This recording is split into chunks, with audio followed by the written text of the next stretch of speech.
আসসালামু আলাইকুম রাহমাতুল্লাহ। সুপ্রিয় অষ্টম শ্রেণীর শিক্ষার্থীরা, আশা করি তোমরা ভালো আছো। আজকে আমরা তোমাদের গণিত বিষয়ে ধারাবাহিক আলোচনায় প্যাটার্ন অধ্যায়ের অর্থাৎ পাটিগণিতের প্রথম অধ্যায় প্যাটার্নের বাকি যে দুটি প্রবলেম ছিল 10 এবং 11, এই দুটি প্রবলেম সলভ করব। এই দুটি প্রবলেম সলভ করলে আমাদের এই অধ্যায়টি শেষ হবে। আর তোমাদের প্রতি কথা থাকবে, তোমরা মনোযোগ দিয়ে ক্লাসটা করবে এবং কোনো প্রশ্ন থাকলে স্যার যখন ক্লাস শেষে প্রশ্ন উত্তর পর্ব হবে তখন তোমরা প্রশ্নগুলো করবে। তার আগে তোমরা মনোযোগ দিয়ে প্রত্যেকটি কথা, প্রত্যেকটি ওয়ার্ড শুনবে এবং যত সম্ভব স্যার লেখার পরে লিখবে। আর তোমরা সবাই সবার অবস্থান থেকে মিউট করে রাখবে। মিউট থাকলে তাহলে আমাদের অযাচিত কিছু শব্দ বা বিশৃঙ্খল হওয়ার মতো কোনো শব্দ আমাদের কারো ডিস্টার্ব করবে না। ওকে, আমরা শুরু করছি। আমাদের আজকের আলোচনার বিষয় হচ্ছে প্যাটার্ন। প্যাটার্নের প্রাথমিক আলোচনা শেষ হওয়ার পরে অধ্যায়ের অনুশীলনের এমসিকিউ আলোচনা শেষ, একটা সৃজনশীল প্রশ্ন সলভ করেছি। আজকে বাকি যে দুটি সৃজনশীল প্রশ্ন রয়েছে সেই দুটি সৃজনশীল প্রশ্ন আমরা আলোচনা করব এবং ক্লাস শেষে হোমওয়ার্কটি তোমরা মাই হোমওয়ার্ক তোমাদের অ্যাপসে বা আমাদের অ্যাপসে মাই হোমওয়ার্ক যে কন্টেন্ট রয়েছে সেই কন্টেন্টের মধ্যে মাই হোমওয়ার্কে গিয়ে তোমরা আজকে হোমওয়ার্কটি পেয়ে যাবে এবং সেখানে যে সময়টা দেওয়া থাকবে সেই সময়ের মধ্যে সলভ করে ছবি তুলে হোমওয়ার্কটা সাবমিট করবে। যাক, আমরা আমাদের আজকে আলোচনায় চলে যাই। আজকে আমাদের প্রথম যে 10 নং সমস্যা আমি লিখে রাখলাম, সমাধান করব। প্রশ্নটাকে পড়ো। প্রশ্ন কি বলছে? তিনটি চিত্র দেওয়া আছে। চতুর্থ চিত্রে দিয়াশলাইয়ের কাঠির সংখ্যা বের করো। দেখো, প্রথম পদে যদি আমরা করি, চিত্রটা দেওয়া আছে এরকম একটা ত্রিভুজ, প্রথম চিত্রে একটা ত্রিভুজ, দ্বিতীয় চিত্রে কি দেওয়া আছে? দুইটা ত্রিভুজ দেওয়া আছে। একটা ত্রিভুজ আঁকা হলো, পাশে আরেকটা ত্রিভুজ দেওয়া হলো। তৃতীয় চিত্রে কি দেওয়া হলো? তৃতীয় চিত্রে তিনটা ত্রিভুজ দেওয়া হয়। প্রথম চিত্রে একটা ত্রিভুজ, দ্বিতীয় চিত্রে দুইটা ত্রিভুজ, তৃতীয় চিত্রে তিনটা ত্রিভুজ। এবং বলা হলো যে এই ত্রিভুজটা তৈরি করা হয়েছে দিয়াশলাই দিয়ে। তোমরা সবাই দিয়াশলাই চেনো, দিয়াশলাই দিয়ে ত্রিভুজটা তৈরি করা হলো। এখন প্রশ্ন হচ্ছে চতুর্থ চিত্রে দিয়াশলাইয়ের কাঠির সংখ্যা বের করো। তাহলে আমরা সহজে বুঝতে পারি প্রথম চিত্রে কাঠির সংখ্যা হচ্ছে কত? 1 2 3। দ্বিতীয় চিত্রে কাঠির সংখ্যা কত? 1 2 3 4 5। তৃতীয় চিত্রে কাঠির সংখ্যা কত? 1 2 3 4 5 6 7। তার মানে প্রত্যেকটা চিত্রে কাঠির সংখ্যা 2 করে বেড়েছে। প্রথমে ছিল 3, তারপর হচ্ছে 5, তারপরে 7। নিঃসন্দেহে পরবর্তী চিত্রে দিয়াশলাইয়ের কাঠির সংখ্যা হবে 9। তাহলে আমরা লিখতে পারি যে এখানে প্রথম চিত্রে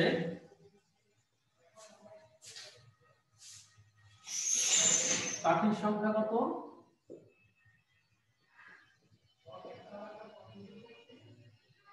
সংখ্যা 2 সরি 3।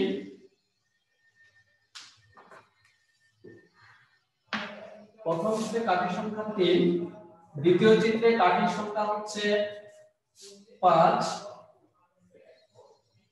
তৃতীয় চিত্রে কাঠির সংখ্যা হচ্ছে 7। সুতরাং চতুর্থ চিত্রে কাঠির সংখ্যা হবে 9। সহজে আমরা বলে ফেলতে পারলাম। তাহলে চতুর্থ চিত্রে দিয়াশলাইয়ের কাঠির সংখ্যা হবে কত? 9। এরপর আসো খতে। প্যাটার্নটির পরবর্তী সংখ্যাটি কিভাবে বের করবে তা ব্যাখ্যা করো। তাহলে আমরা খটা করব।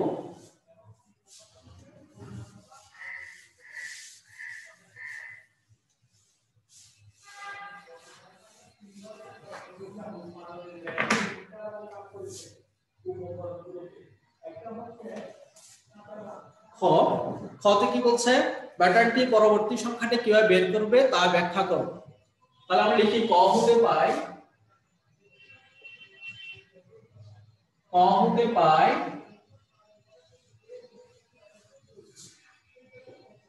দিয়াশলাইয়ের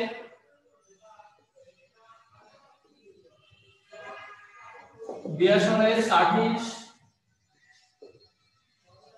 সংখ্যা দিয়ে তৈরি প্যাটার্নটি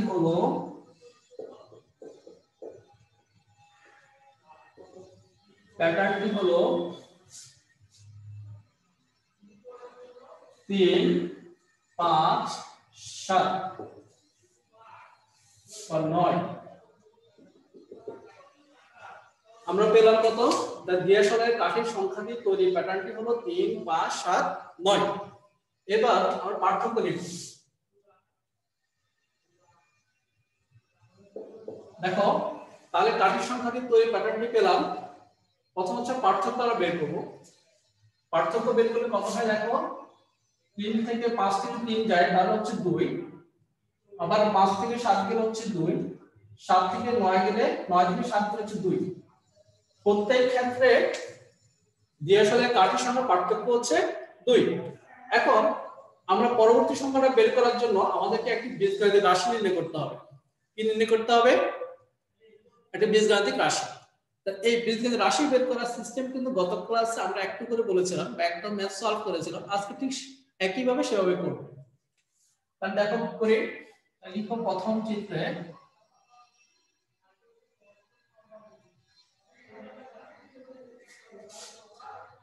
কাঠির সংখ্যা হচ্ছে কত?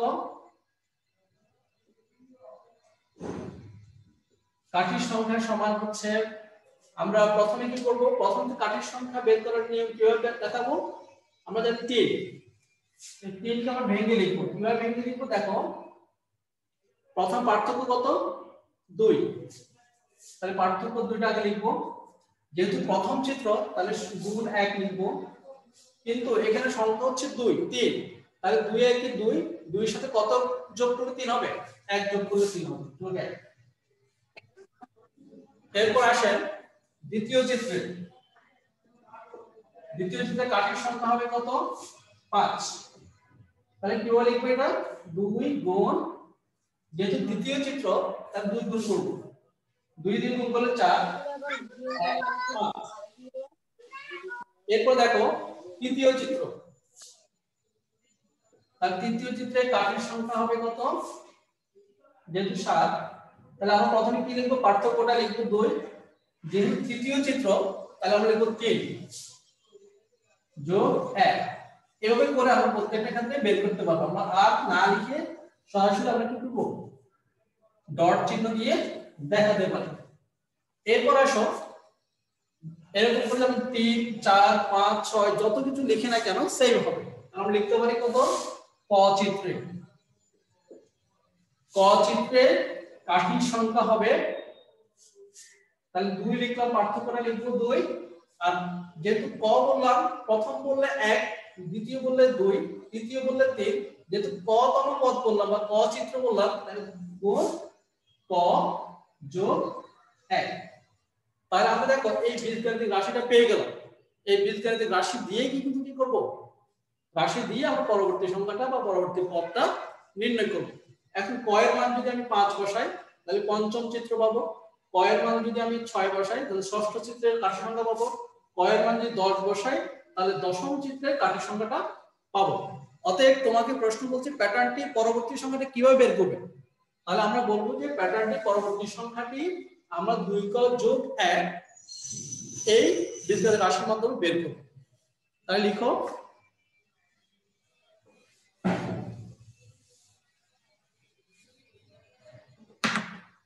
সুতরাং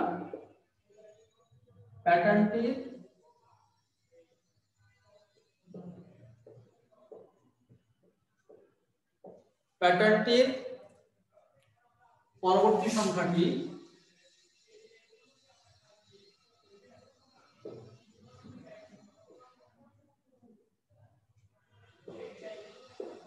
পরবর্তী সংখ্যাটি 2 ক যোগ 1 রাশির মাধ্যমে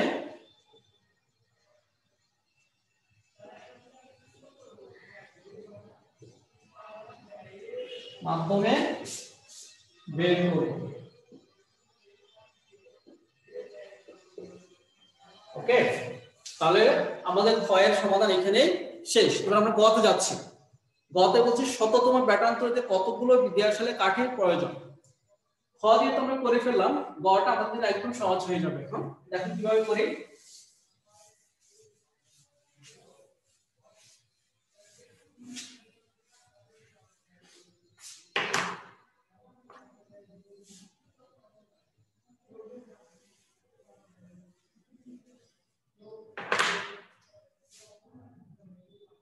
গয় সমাধান হবে বা খ হতে পায়, খ হতে পায়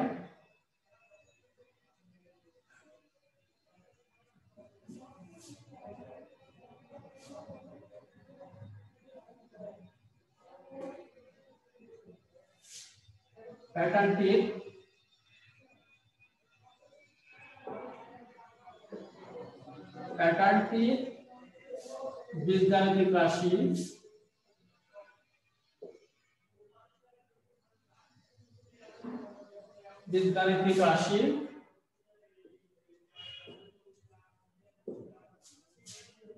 দুই ক যোগ 1।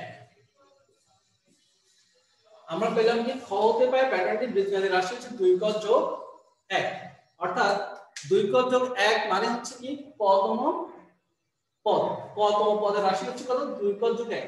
কিন্তু আমাকে বলছে শততম প্যাটার্ন তৈরিতে কতগুলো দ্বিআধারের কাঠের প্রয়োজন। তাই লিখবো আমি শততম পদে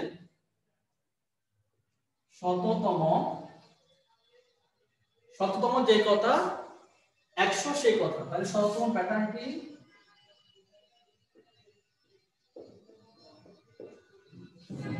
তৈরিতে দ্বিআধারের কাঠের প্রয়োজন হবে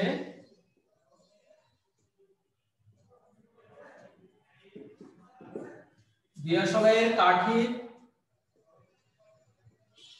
প্রয়োজন হবে সমান। তাহলে দেখো শততম প্যাটার্নটি তৈরিতে দ্বিআধারের কাঠের প্রয়োজন হবে, যেখানে ক রয়েছে সেখানে আমরা কি বসাবো 100 বসাবো, যেহেতু শততম বলেছে। তাহলে আমরা 2 গুণ 100 যোগ 1, তাহলে 200 যোগ 1 201 এতটি 201টি কাঠের প্রয়োজন হবে। তাহলে সুপ্রিয় শিক্ষার্থী তোমরা কিন্তু গয়ের অ্যানসারটা অনেক সহজ যদি খটা করতে পারো। খটা সমাধান করতে না পারো তাহলে গটা সমাধান করতে অসুবিধা হয়ে যাবে। তাহলে আমরা বলতে পারি যে খ হতে পায় প্যাটার্নটির বীজগাণিতিক রাশি হচ্ছে 2 ক যোগ 1, অতএব শততম প্যাটার্নটি তৈরিতে দ্বিআধারের কাঠের প্রয়োজন হবে 2 গুণ 100 যোগ 1 সমান কত 201। যদি প্রশ্নে এরকম বলা হয় যে সবসময় শততম পদ নাও বলতে পারে, যদি বলা হয় যে 40তম পদ, 40তম প্যাটার্নটি তৈরিতে দ্বিআধারের কাঠের প্রয়োজন কতটি হবে, তাহলে আমি কয়ের জায়গায় 40 বসাবো। যদি বলা হয় 60তম পদ বা 60তম প্যাটার্নটি তৈরিতে দ্বিআধারের কাঠের প্রয়োজন হবে কতটি, তখন আমি 2 গুণ 60 বসাবো। যদি বলা হয় 70তম প্যাটার্নটি তৈরিতে দ্বিআধারের কয়টি কাঠের প্রয়োজন হবে, তাহলে 2 গুণ 70 যোগ 1। আশা করি তোমরা বুঝতে পেরেছো। এরপর আসো আমরা 11 নং সমস্যার সমাধান করব।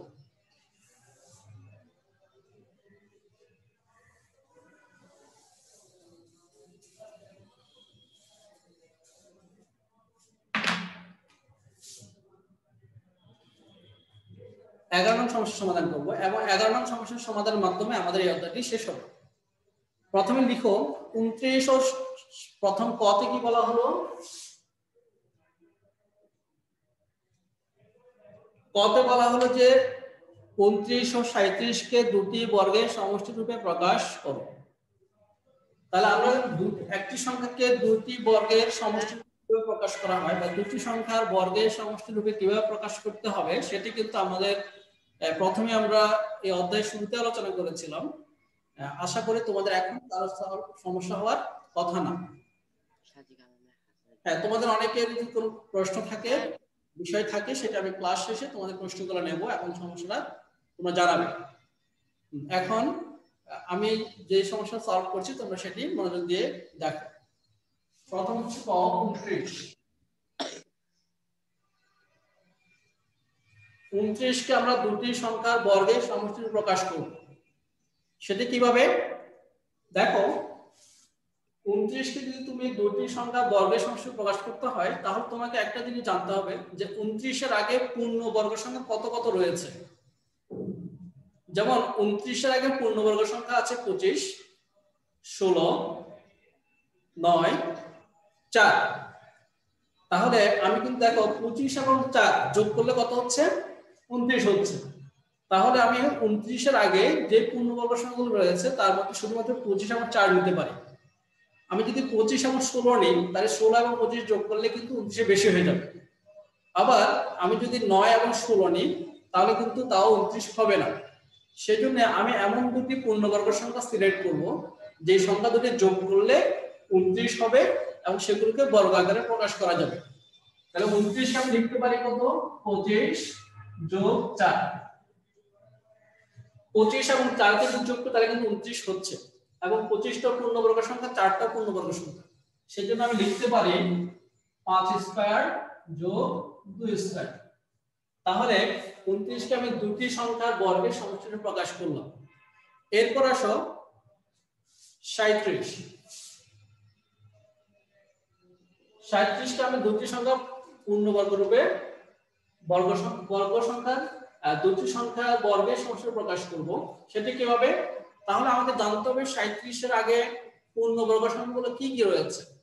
তাহলে 37 এর আগে পূর্ণবর্গ সংখ্যা রয়েছে 36, 25, 16, 9, 4, 1। আমি যদি 25 এবং 4 নিই তাহলে কিন্তু হচ্ছে না। আমি যদি তোমার 25 এবং 4 নিলে 29 হচ্ছে, 25 এবং 16 নিলে 41 হচ্ছে, 25 এবং 9 নিলে তোমার কত হচ্ছে? 34 হচ্ছে, 37 হচ্ছে না। কিন্তু আমি যদি 36 নিই আর 1 নিই তাহলে কিন্তু 37 হচ্ছে। 36 ও পূর্ণবর্গ সংখ্যা, 1 ও পূর্ণবর্গ সংখ্যা। তাহলে দেখো 36 যোগ 1। তাহলে 36 কে আমি লিখতে পারি কত? 6 স্কয়ার যোগ 1 স্কয়ার। 1 স্কয়ার মানে 1 কে দুইবার গুণ করব। 1 এ 1, 6 স্কয়ার মানে 6 দুইবার গুণ করবা। 6 × 36, তো 36 আর 1 যোগ করলে কত হচ্ছে? 37 হচ্ছে। অতএব আমি 37 কে দুটি সংখ্যা পূর্ণবর্গ রূপে প্রকাশ করলাম। This is answer.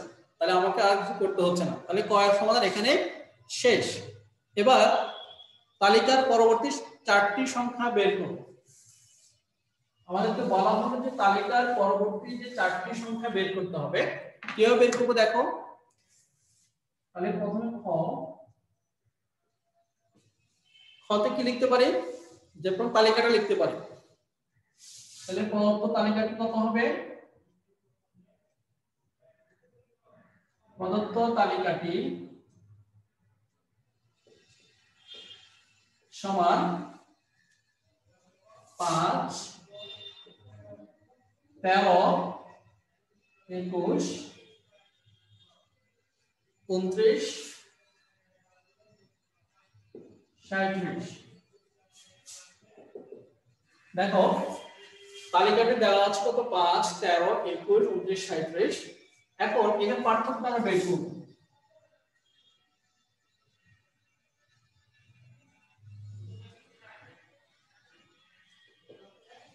এখানে দেওয়া আছে কয়টি পদ দেওয়া আছে? 1, 2, 3, 4, 5টি পদ দেওয়া আছে। এই 5টি পদের প্রত্যেকটি পদের মধ্যে পার্থক্যটা কি দেখো। 5 এবং 13 এর মধ্যে 5 এবং 13 এর মধ্যে পার্থক্য কত? 8।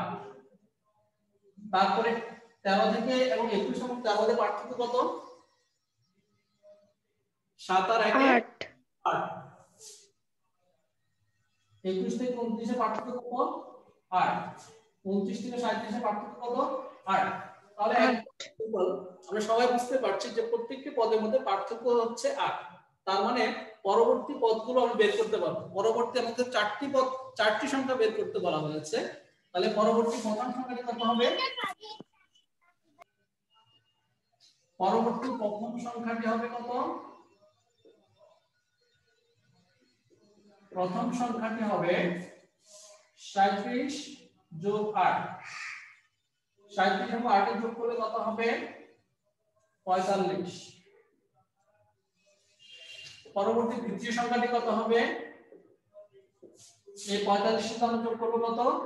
8। তাহলে 45 এবং 8 যদি যোগ করি তাহলে আমাদের সংখ্যা হচ্ছে কত? 53 53। তৃতীয় সংখ্যাটি কত? 53। 53 যোগ কত? 8। 8 এবং 53 যোগ করলে কত হবে? 61 61 61। পরবর্তী চতুর্থ সংখ্যাটি কত হবে? 61 যোগ 8 তার মানে 69। তাহলে আমরা পরবর্তী চারটি সংখ্যা পেয়ে গেলাম, 45, 53, 61, 69। তাহলে বলতে পারো সুতরাং চারটি সংখ্যা যথাক্রমে কি? পরবর্তী চারটি সংখ্যা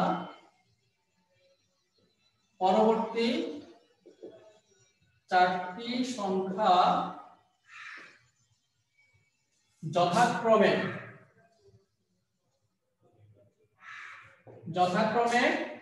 45, 53, 61, 69। This is answer. তাহলে আমরা সমাধানটা পেয়ে গেলাম। এরপর আসো সবচেয়ে গুরুত্বপূর্ণ এবং নতুন একটা সমস্যা, সেটা হচ্ছে গ নাম্বারটা। গ নাম্বারটা তোমরা পারলে অনেকগুলো ম্যাথ সলভ করতে পারবে এবং এটি সূত্রের মাধ্যমে করব আমরা। আমাদের কি বলছে? তালিকার প্রথম 50টি সংখ্যার সমষ্টি নির্ণয় করো। তালিকার প্রথম 50টি সংখ্যার সমষ্টি নির্ণয় করো। খুব মজার একটি সমস্যা, সমাধান করব। দেখো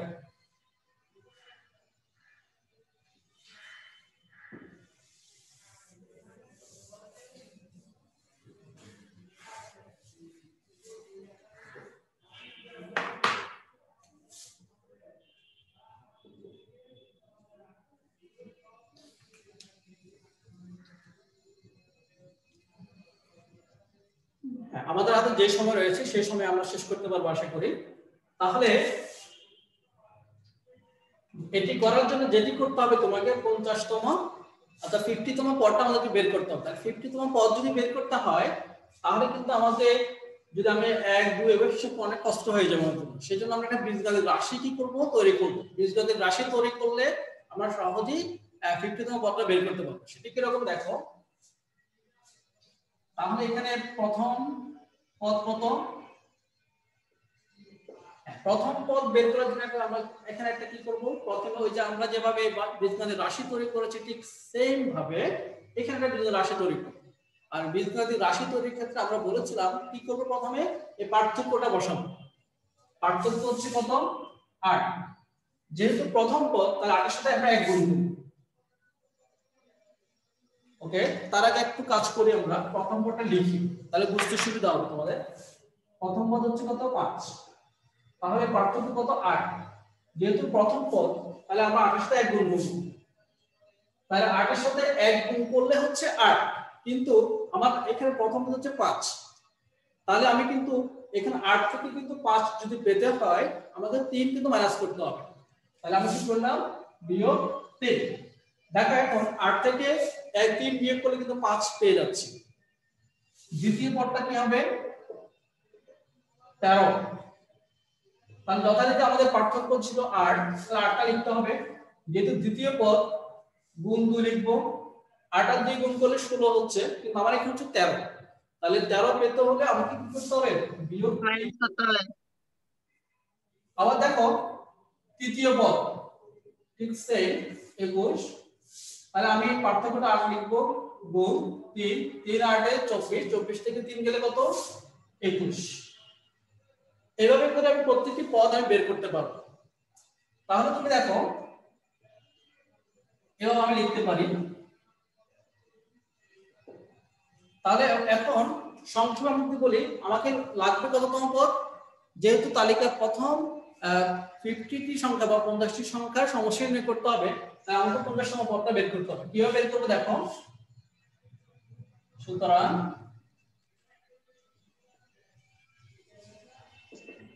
পদ সমান হবে কত?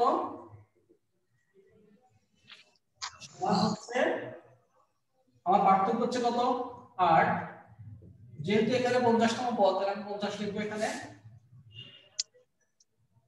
বিয়োগ 3, তাহলে কত দেখো 50তম পদটা কত হবে 5 আর 8 গুণ করলে 40, 400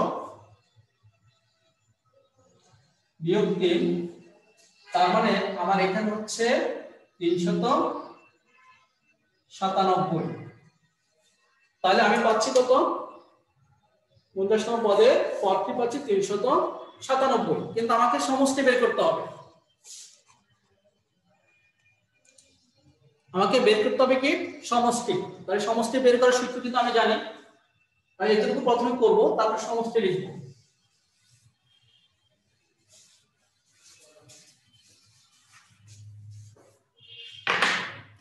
তাহলে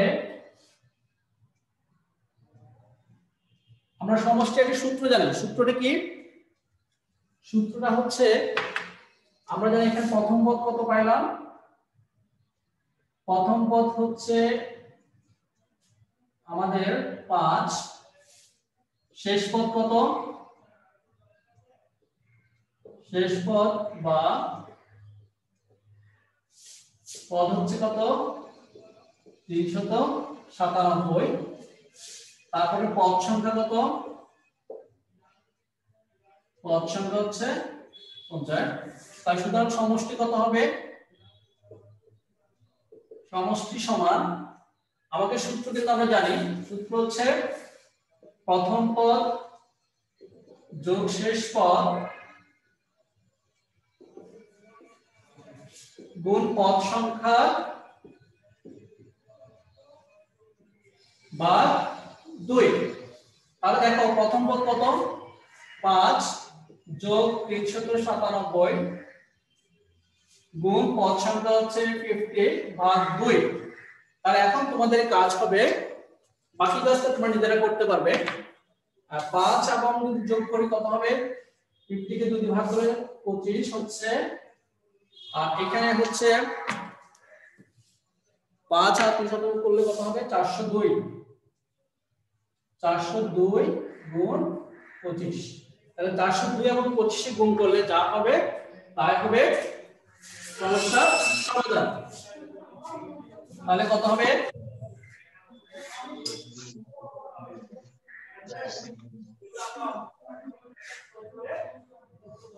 ওকে 10,050। তাহলে আমরা আমাদের অ্যানসারটা পেয়ে গেলাম, অ্যানসারটা পেয়ে গেলাম। জি স্যার। ওকে, এবার আসো আমাদের আজকের সমস্যার সমাধান এখানে শেষ। আর হোমওয়ার্কটি তোমরা আমাদের হোমওয়ার্কের যে কন্টেন্ট রয়েছে অ্যাপসে সেটি সেখানে পেয়ে যাবে। আজকের ক্লাস আমরা এখানে শেষ করব। তার আগে তোমাদের কারো কোনো প্রবলেম বা কোনো সমস্যা আছে কিনা আমাকে জানাও। যার কারো কোনো বুঝতে অসুবিধা হলে স্যারকে প্রশ্ন করতে পারো, যে স্যার ওই নাম্বারটা দিয়ে প্রশ্ন করতে পারো। তোমরা আনমিউট করে কোশ্চেন করতে পারো। এবং আজকের ক্লাসের মাধ্যমে কিন্তু আমাদের প্রথম অধ্যায় শেষ। আজকের ক্লাসের মাধ্যমে আমাদের প্রথম অধ্যায় শেষ। আমরা পরবর্তীতে বীজগণিতের প্রথম অধ্যায় শুরু করব। পরবর্তী ক্লাস থেকে আমরা বীজগণিত শুরু করব। স্যার। হ্যাঁ, কারো কোনো সমস্যা? Muzammel, Sajid, no sir. সাফায়েত, ফাতেমা, আবিদ ইসলাম, মিনহাজুল আবেদিন, আনসার, কারো কোনো প্রবলেম? No sir. ওকে, সবাই ভালো সবাই হোমওয়ার্ক সাবমিট করবে, কেমন? ঠিক আছে স্যার। সবাই হোমওয়ার্ক সাবমিট করবে। আর যারা তোমরা সিডব্লিউ করেছো পারলে ছবি তুলে হোয়াটসঅ্যাপে স্যারকে দেখাবে। যারা সিডব্লিউ কমপ্লিট করেছো তারা ছবি তুলে হোয়াটসঅ্যাপে দেখাবে। সবাই ভালো থাকবে। আজকের ক্লাস এখানে শেষ করছি আমরা। সবাই আগামী ক্লাসে যাতে আবার যথাসময়ে অ্যাটেন্ড করতে পারি সেটা আজকে এখানে শেষ করছি। আসসালামু আলাইকুম ওয়া রাহমাতুল্লাহি ওয়া বারাকাতুহু। আসসালামু আলাইকুম।